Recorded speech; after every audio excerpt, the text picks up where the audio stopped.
recognize the delegates. Today is the second day of the General Assembly, so there's a lot of stuff going on. One of the delegates didn't leave, but gentlemen, thank you for coming and being here tonight. Bill Janice from Gooseland in Henrico County. Dr. John Downey from Henrico County. Dr. Jimmy Massey from Henrico and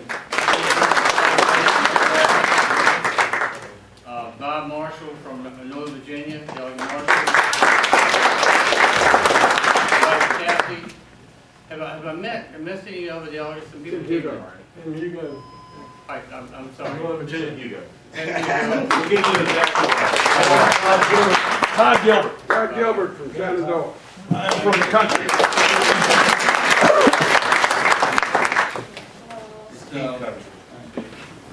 Pleasure for me to introduce a Speaker of the General Assembly. Speaker Howell, Bill Howell, has been a member of the House for 20-some years, and 23 years. I was still in college, and in faith. And he's a good speaker, he's a good man. So I'd like to give Speaker Bill Howell from Fredericksburg a warm welcome. Become Speaker Howell.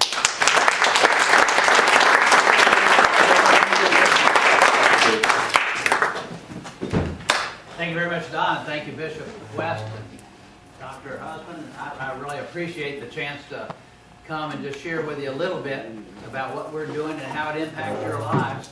And I'm so pleased that a lot of my colleagues that serve with me were able to come along too. And you're exactly right, Don. This is a very busy time. Lots of other things happening, but there's really nothing that's much more important than this to us. We just wanted to come, and when Bishop West and Terry said jump, we said how high.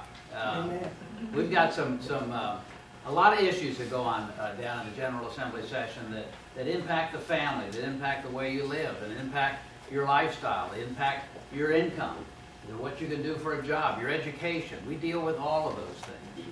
And the family matters are just a very big part of what we do. They don't always do well in the General Assembly. There are a lot of people that are opposed to a lot of the family values that I think that you all hold dear and that we hold dear.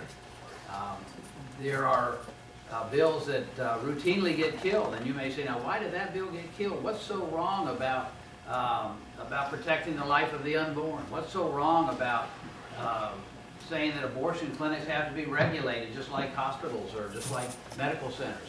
What's wrong with that? But people think it's wrong. It's a anti-family type of value that they have. So we wanted to come down and talk and share with you a little bit. There are some good people there. Now, the important thing for you to do is to see how your delegates and how your senators and the people that represent you, how do they vote on these issues? And there are programs through the Family Foundation and some other foundations where they have report cards, and they'll tell you on issues like gay marriage or abortion rights or supporting the Planned Parenthood organization, who votes yes and who votes no. And it's very clear. And you need to know that. You need to know how that is.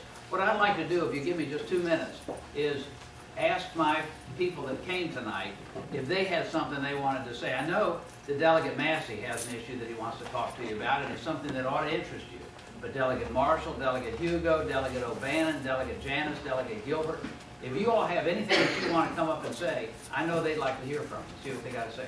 And I'll be traffic cop. We'll bring you up one at a time. But I know Jimmy Massey has something he wanted to talk about. Jimmy, you ready to come up? Sure, Mr. Speaker.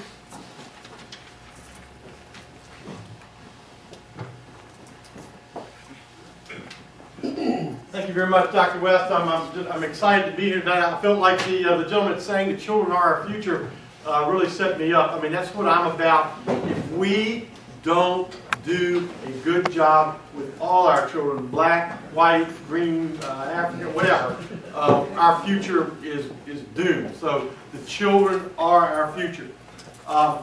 When I have 4 children, and all our children, when we go out and buy any service for our children, we have a lot of choices, right, in this great country. And so therefore we're able to get a good service at a good price. But when you go get an education service for your children, get your children educated, do you have much choice? No. Unless you are wealthy and can send your children to a private school, you don't have any choice. You got to send your children to the government school. okay? I want to tell you a little story about Florida. In 2001, the Florida legislature passed a school choice bill whereby corporations can make donorships to scholarship organizations, and those organizations can award scholarships to need-based children that maybe aren't doing so, or maybe are in tough public school situations, or maybe they're in a good public school, but they just don't fit in a public school, and it allows them to go to private schools. The Catholic schools, you all can start a school, Jewish schools, secular schools, Christian schools, whatever. That program passed in Florida in 2001 with one white male Democratic vote. Since 2001, Florida has now got 25,000 kids on school choice scholarships in Florida. 40%. 40% of those children, or 10,000 of those children, are African American kids. Another 10% are Hispanic kids. So well over 50% of the children in Florida that are receiving these scholarships are able to come out of a bad public school situation, or to come out of a school situation that doesn't work for them, are able to go to a school of their parents' choice.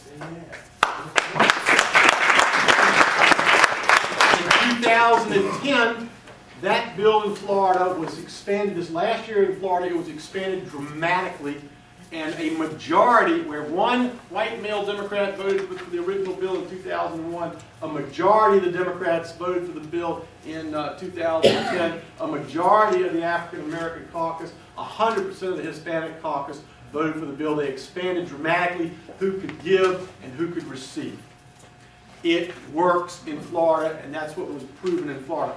I have a bill. I have a bill in the Virginia House of Delegates that will allow for corporations to give up to $25 million a year to scholarship organizations, and that money will be awarded to children of parents who qualify for free and reduced lunch.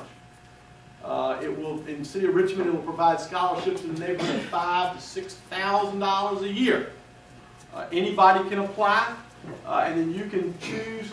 It'll empower parents to give you a choice. If my child is in a public school that's not getting the job done, not providing me with a good service, I now can choose to do something different. And so we had that bill passed with the leadership of the Speaker last year. We got that bill passed in the House of Delegates. We will get that bill passed again this year in the House of Delegates.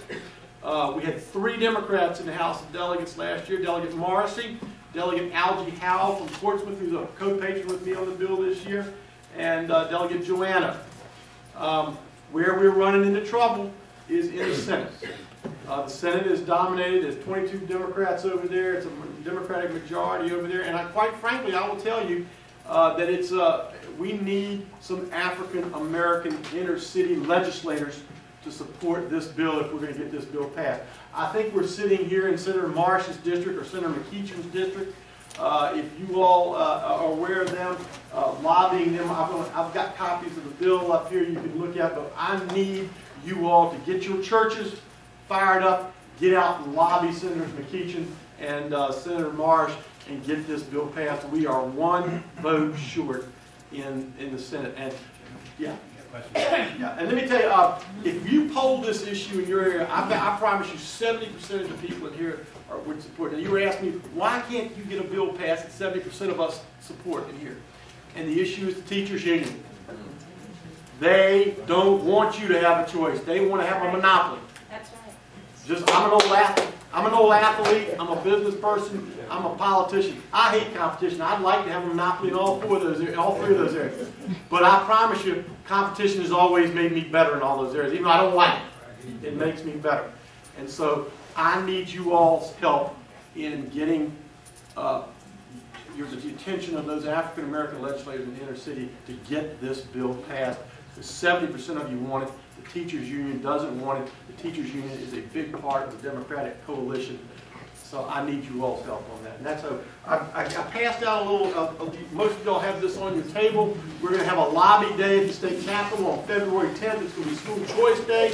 The Family Foundation, the Catholic Conference, all the schools are there. If you all can get your churches fired up, we get a good turnout. Come lobby, come down and see Senator McEachern. Come down and see Senator Mark and tell them, I want a choice where I send my kids to school. Vote for Delegate Massey's bill. We really appreciate it. Yeah, is there a question? Delegate Massey, yes, yes. I think this is really a good start. You being able to share this. This is one of the reasons why we started this process, and it has to continue because we're always getting part of the story. For years, I've pastored here 28 years now, and Senator Marsh, I played golf with him and whole 9 yards, you know. But usually when something needs to be passed, he'll stop by and say, "Hey, can you need your support? Need your support." Well, most of the time we don't have a clue what the bill's about. You support people based upon relationship. That's all. Not information. Not information. It's based on relationship. As we build relationship, we build trust.